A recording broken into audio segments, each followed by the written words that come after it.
आज श्री बृहस्पतिवार व्रत कथा। भारतवर्ष में एक प्रतापी और दानी राजा राज्य करता था। वह नित्य गरीबों और ब्राह्मणों की सहायता करता था। यह बात उसकी रानी को अच्छी नहीं लगती थी। वह न ही गरीबों को दान देती, न ही भगवान का पूजन करती थी और राजा को भी दान देने से मना किया करती थी। एक दिन राजा शिकार खेलने वन को गए हुए थे, तो रानी महल में अकेली थी। उसी समय बृहस्पति देव साधु वेश में राजा के महल में भिक्षा के लिए गए और भिक्षा मांगी। रानी ने भिक्षा देने से इनकार किया और कहा, हे साधु महाराज, मैं तो दान पुण्य से तंग आ गई हूँ। मेरा पति सारा धन लुटाते रहते हैं। मेरी इच्छा है कि हमारा धन नष्ट हो जाए, फिर न रहेगा बांस न बजेगी बांसुरी। साधु ने कहा, देवी तुम तो बड़ी विचित्र हो। धन संतान तो सभी चाहते हैं, पुत्र और लक्ष्मी तो पापी के घर भी होने चाहिए। यह तुम्हारे पास अधिक धन है तो भूखों को भोजन दो, प्यासों के लिए प्याऊ बनवाओ, मुसाफिरों के लिए धर्मशालाएं खुलवाओ। जो निर्धन अपनी कुंवारी कन्याओं का विवाह नहीं कर सकते, उनका विवाह करा दो। ऐसे और कई काम हैं जिनके करने से तुम्हारा यश लोक परलोक में फैलेगा। परंतु रानी पर उपदेश का कोई प्रभाव ना पड़ा। वह बोली, महाराज आप मुझे कुछ न समझाएं। मैं ऐसा धन नहीं चाहती जो हर जगह बांटती फिरूं। साधु ने उत्तर दिया, यदि तुम्हारी ऐसी इच्छा है तो तथास्तु। तुम ऐसा करना कि बृहस्पतिवार को घर लीप कर पीली मिट्टी से अपना सिर धोकर स्नान करना, भट्ठी चढ़ाकर कपड़े धोना। ऐसा करने से आपका सारा धन नष्ट हो जाएगा। इतना कहकर वह साधु महाराज वहां से अलोप हो गए। साधु के अनुसार कही बातों को पूरा करते हुए रानी को केवल 3 बृहस्पतिवार ही बीते थे कि उसकी समस्त धन संपत्ति नष्ट हो गई। भोजन के लिए राजा का परिवार तरसने लगा। तब एक दिन राजा ने रानी से बोला कि हे रानी तुम यहीं रहो, मैं दूसरे देश को जाता हूँ, क्योंकि यहाँ पर सभी लोग मुझे जानते हैं, इसलिए मैं कोई छोटा कार्य नहीं कर सकता। ऐसा कहकर राजा परदेश चला गया। वहाँ वह जंगल से लकड़ी काट कर लाता और शहर में बेचता। इस तरह वह अपना जीवन व्यतीत करने लगा। इधर राजा के परदेश जाते ही रानी और दासी दुखी रहने लगी। एक दिन जब रानी और दासी को 7 दिन तक बिना भोजन के रहना पड़ा, तो रानी ने अपनी दासी से कहा, हे दासी, पास ही के नगर में मेरी बहन रहती है, वो बड़ी धनवान है, तू उसके पास जा और कुछ ले आ ताकि थोड़ी बहुत गुजर बसर हो जाए। दासी रानी की बहन के पास गई। उस दिन गुरुवार था और रानी की बहन उस समय बृहस्पतिवार व्रत की कथा सुन रही थी। दासी ने रानी की बहन को अपनी रानी का संदेश दिया, लेकिन रानी की बड़ी बहन ने कोई उत्तर नहीं दिया।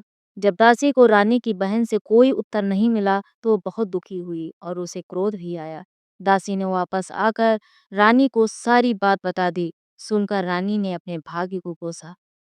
उधर रानी की बहन ने सोचा कि मेरी बहन की दासी आई थी, परंतु मैं उससे बोली नहीं, इससे वो बहुत दुखी हुई होगी। कथा सुनकर और पूजन समाप्त करके वह अपनी बहन के घर आई और कहने लगी, हे बहन, मैं बृहस्पतिवार का व्रत कर रही थी, तुम्हारी दासी मेरे घर आई थी, परंतु जब तक कथा होती तब तक ना तो उठते हैं और ना ही बोलते हैं, इसलिए मैं नहीं बोली। कहो दासी क्यों गई थी? रानी बोली, बहन तुमसे क्या छुपाऊं, हमारे घर में खाने तक को अनाज नहीं था। ऐसा कहते कहते रानी की आंख भर आई। उसने दाची समेत पिछले 7 दिनों से भूखे रहने तक की बात अपनी बहन को विस्तार पूर्वक सुना दी। रानी की बहन बोली, देखो बहन, भगवान बृहस्पति देव सबकी मनोकामना को पूर्ण करते हैं। देखो शायद तुम्हारे घर में अनाज रखा हो। पहले तो रानी को विश्वास नहीं हुआ, पर बहन के आग्रह करने पर उसने अपनी दासी को अंदर भेजा, तो उसे सचमुच अनाज से भरा एक घड़ा मिल गया। यह देखकर दासी को बड़ी हैरानी हुई। दासी रानी से कहने लगी, हे रानी, जब हमको भोजन नहीं मिलता तो हम व्रत ही तो करते हैं, इसलिए क्यों ना इनसे व्रत और कथा की विधि पूछ ली जाए, ताकि हम भी व्रत कर सकें। तब रानी ने अपनी बहन से बृहस्पतिवार व्रत के बारे में पूछा। उसकी बहन ने बताया, बृहस्पतिवार के व्रत में चने की दाल और मुनक्का से विष्णु भगवान का केले की जड़ में पूजन करें तथा दीपक जलाएं, व्रत कथा सुने और पीला भोजन ही करें। इससे बृहस्पति देव प्रसन्न होते हैं। व्रत और पूजन विधि बताकर रानी की बहन अपने घर को लौट गई। 7 दिन के बाद जब गुरुवार आया तो रानी और दासी ने व्रत रखा। घुड़साल में जाकर चना और गुड़ लेकर आई। फिर उससे केले की जड़ तथा विष्णु भगवान का पूजन किया। अब पीला भोजन कहाँ से आए?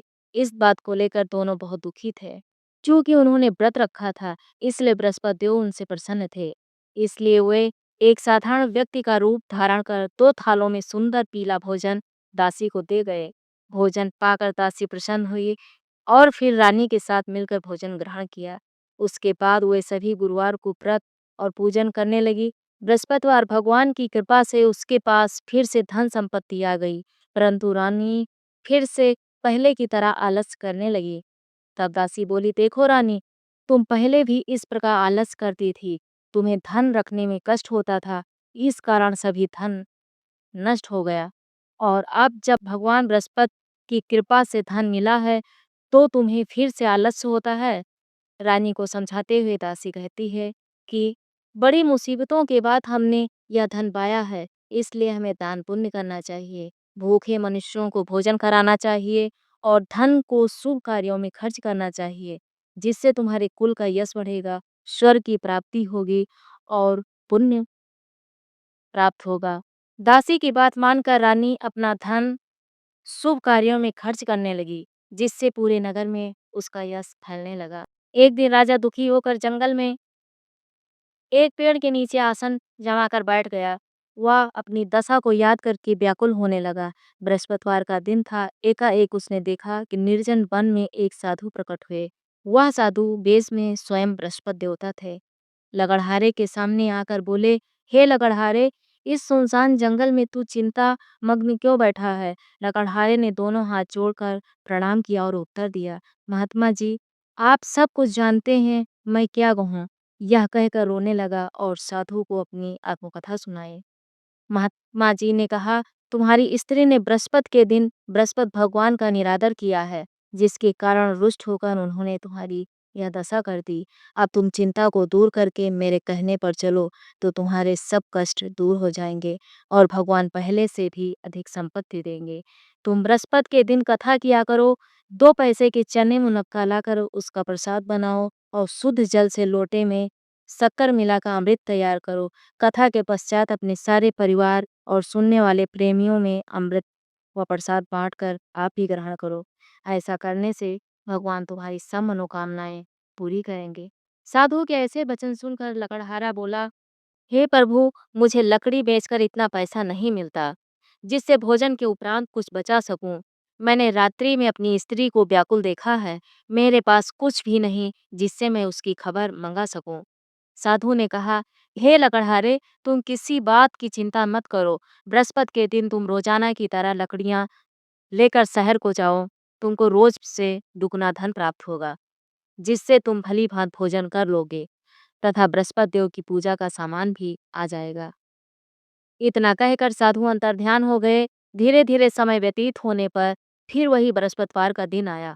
लकड़हारा जंगल से लकड़ी काटकर किसी शहर में बेचने गया। उसे उस दिन और दिन से अधिक पैसा मिला। राजा ने चना गुड़ आदि लाकर गुरुवार का व्रत किया। उस दिन से उसके सभी क्लेश दूर हुए, परंतु जब दोबारा गुरुवार का दिन आया तो बृहस्पतिवार का व्रत करना भूल गया। इस कारण बृहस्पति भगवान नाराज हो गए। उस दिन उस नगर के राजा ने विशाल यज्ञ का आयोजन किया तथा शहर में यह घोषणा करा दी कि कोई भी मनुष्य अपने घर में भोजन न बनावे, न आग जलावे, समस्त जनता मेरे यहाँ भोजन करने आवे। इस आज्ञा को जो न मानेगा उसे फांसी की सजा दी जाएगी। इस तरह की घोषणा संपूर्ण नगर में करवा दी गई। राजा की आज्ञा अनुसार शहर के सभी लोग भोजन करने गए, लेकिन लकड़हारा कुछ देर से पहुंचा, इसलिए राजा उसको अपने साथ घर लिवा ले गए और ले जाकर भोजन करा रहे थे। रानी की दृष्टि उस खूंटी पर पड़ी जिस पर उसका हार लटका हुआ था। वह वहां पर दिखाई नहीं दिया। रानी ने निश्चय किया कि मेरा हार इस मनुष्य ने चुरा लिया है। उसी समय सिपाहियों को बुलाकर उसको कारागार में डलवा दिया। जब लकड़हारा कारागार में पड़ गया और बहुत दुखी होकर विचार करने लगा कि न जाने कौन से पूर्व जन्म के कर्म से मुझे यह दुख प्राप्त हुआ है, और उसी साधु को याद करने लगा जो कि जंगल में मिला था। उसी समय तत्काल बृहस्पति देव साधु के रूप में प्रकट हुए और उसकी दशा को देखकर कहने लगे, अरे मूर्ख, तूने बृहस्पति देव की कथा नहीं करी, इस कारण तुझे दुख प्राप्त हुआ है। अब चिंता मत कर, बृहस्पतिवार के दिन कारागार के दरवाजे पर 4 पैसे पड़े मिलेंगे। उनसे तू बृहस्पति देव की पूजा करना, तेरे सभी कष्ट दूर हो जाएंगे। बृहस्पतिवार के दिन उसे 4 पैसे मिले। लकड़हारे ने कथा कही। उसी रात्रि को बृहस्पति देव ने उस नगर के राजा को स्वप्न में कहा, हे राजा, तुमने जिस आदमी को कारागार में बंद कर दिया है वह निर्दोष है, वह राजा है, उसे छोड़ दो। रानी का हार उसी खूंटी पर टंगा है। अगर तू ऐसा नहीं करेगा तो मैं तेरे राज्य को नष्ट कर दूंगा। इस तरह रात्रि के स्वप्न को देखकर राजा प्रातःकाल उठा और खूंटी पर हार देखकर लकड़हारे को बुलाकर क्षमा मांगी तथा लकड़हारे को योग्य सुंदर वस्त्र आभूषण देकर विदा कर दिया। बृहस्पति देव की आज्ञा अनुसार लकड़हारा अपने नगर को चल दिया। राजा जब अपने नगर के निकट पहुंचा तो उसे बड़ा आश्चर्य हुआ। नगर में पहले से अधिक बाग, तालाब, कुएं तथा बहुत सी धर्मशाला, मंदिर आदि बन गई हैं। राजा ने पूछा, यह किसका बाग है और धर्मशाला है? तब नगर के सब लोग कहने लगे, यह सब रानी और बांदी के। तो राजा को आश्चर्य हुआ और गुस्सा भी आया। जब रानी ने यह खबर सुनी कि राजा आ रहे हैं तो उन्होंने बांदी से कहा, हे दासी, देख राजा हमको कितनी बुरी हालत में छोड़ गए थे। हमारी ऐसी हालत देखकर वो लौट न जाए, इसलिए तू दरवाजे पर खड़ी हो जा। आज्ञा अनुसार दासी दरवाजे पर खड़ी हो गई। राजा आए तो उन्हें अपने साथ लिवा लाई। तब राजा ने क्रोध करके अपनी रानी से पूछा कि यह धन तुम्हें कैसे प्राप्त हुआ? तब उन्होंने कहा, हमें यह सब धन बृहस्पति देव के इस व्रत के प्रभाव से प्राप्त हुआ है। राजा ने निश्चय किया कि 7 रोज बाद तो सभी बृहस्पति देव का पूजन करते हैं, परंतु मैं प्रतिदिन दिन में 3 बार कहानी तथा रोज व्रत किया करूंगा। अब हर समय राजा के दुपट्टे में चने की दाल बंधी रहती तथा दिन में 3 बार कहानी कहता। एक रोज राजा ने विचार किया कि चलो अपनी बहन के यहाँ हो आवें। इस तरह निश्चय कर राजा घोड़े पर सवार हो अपनी बहन के यहाँ को चलने लगा। मार्ग में उसने देखा कि कुछ आदमी एक मुर्दे को लिए जा रहे हैं। उन्हें रोककर राजा कहने लगा, अरे भाइयों, मेरी बृहस्पति देव की कथा सुन लो। वे बोले, लो, हमारा तो आदमी मर गया है, इसको अपनी कथा की पड़ी है। परंतु कुछ आदमी बोले, अच्छा कहो, हम तुम्हारी कथा भी सुनेंगे। राजा ने दाल निकाली और जब कथा आधी हुई थी कि मुर्दा हिलने लग गया और जब कथा समाप्त हो गई तो राम राम करके मनुष्य खड़ा हो गया। आगे मार्ग में उसे किसान खेत में हल चलाता मिला। राजा ने उसे देख और उससे बोले, अरे भैया, तुम मेरी बृहस्पतिवार की कथा सुन लो। किसान बोला, जब तक मैं तेरी कथा सुनूंगा तब तक 4 हरैया जोत लूंगा। जा अपनी कथा किसी और को सुनाना। इस तरह राजा आगे चलने लगा। राजा के हटते ही बैल पछाड़ खाकर गिर गए तथा किसान के पेट में बड़ी जोर का दर्द होने।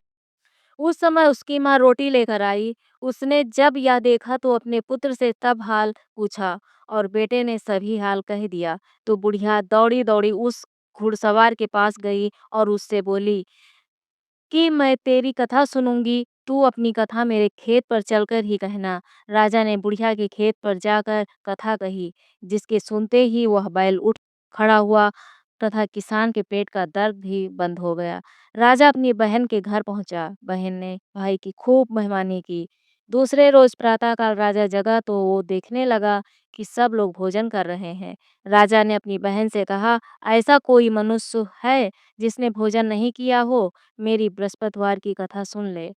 बहन बोली, हे भैया, यह देश ऐसा ही है कि पहले यहाँ लोग भोजन करते हैं, बाद में अन्न काम करते हैं। अगर कोई पड़ोस में हो तो देखाऊं। वह ऐसा कहकर देखने चली गई, परंतु उसे कोई ऐसा व्यक्ति नहीं मिला जिसने भोजन न किया हो। अतः वह एक कुम्हार के घर गई जिसका लड़का बीमार था। उसे मालूम हुआ कि उनके यहाँ 3 रोज से किसी ने भोजन नहीं किया है। रानी ने अपने भाई की कथा सुनने के लिए कुम्हार से कहा। वह तैयार हो गया। राजा ने जाकर बृहस्पतिवार की कथा कही, जिसको सुनकर उसका लड़का ठीक हो गया। अब तो राजा की प्रशंसा होने लगी।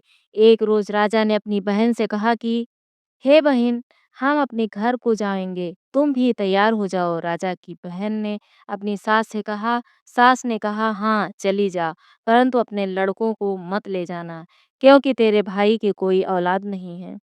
बहन ने अपने भैया से कहा, हे भैया, मैं तो चलूंगी पर कोई बालक नहीं जाएगा। राजा बोला, जब कोई बालक नहीं चलेगा तो तुम ही क्या करोगी? बड़े दुखी मन से राजा अपने नगर को लौट आया। राजा ने अपनी रानी से कहा, हम निर्वंशी हैं, हमारा मुंह देखने का धर्म नहीं है और कुछ भोजन आदि नहीं किया। रानी बोली, हे प्रभु, बृहस्पति देव ने हमें सब कुछ दिया है, वह हमें औलाद अवश्य देंगे। उसी रात को बृहस्पति देव ने राजा से स्वप्न में कहा, हे राजा उठ, सभी सोच त्याग दे, तेरी रानी गर्भ से है। राजा की यह बात सुनकर बड़ी खुशी हुई। 9वें महीने में उसके गर्भ से एक सुंदर पुत्र पैदा हुआ। तब राजा बोला, हे रानी, स्त्री बिना भोजन के रह सकती है पर बिना कहे नहीं रह सकती। जब मेरी बहन आवे तुम उससे कुछ कहना मत। रानी ने सुनकर हाँ कर दिया। जब राजा की बहन ने यह शुभ समाचार सुना तो वह बहुत खुश हुई तथा बधाई लेकर अपने भाई के यहाँ आई। तभी रानी ने कहा, घोड़ा चढ़कर तो नहीं आई, गधा चढ़ी आई। राजा की बहन बोली, भाभी, मैं इस प्रकार से न कहती तो तुम्हें औलाद कैसे मिलती? बृहस्पति देव ऐसे ही हैं, जैसी जिसके मन में कामनाएं हैं सभी को पूर्ण करते हैं। जो सद्भावना पूर्वक बृहस्पतिवार का व्रत करता है, एवं कथा पढ़ता है अथवा सुनता है, दूसरों को सुनाता है, बृहस्पति देव उसकी सभी मनोकामना पूर्ण करते हैं। भगवान बृहस्पति देव उसकी सदैव रक्षा करते हैं। संसार में जो मनुष्य सद्भावना से भगवान जी का पूजन व्रत सच्चे हृदय से करते हैं तो उनकी सभी मनोकामनाएं पूर्ण करते हैं। जैसी सच्ची भावना से रानी और राजा ने उनकी कथा का गुणगान किया तो उनकी सभी इच्छाएं बृहस्पति देव जी ने पूर्ण की। इसलिए पूर्ण कथा सुनने के बाद प्रसाद लेकर जाना चाहिए। हृदय से उसका मनन करते हुए जयकारा बोलना चाहिए। बोलो बृहस्पति देव की जय, भगवान विष्णु की जय।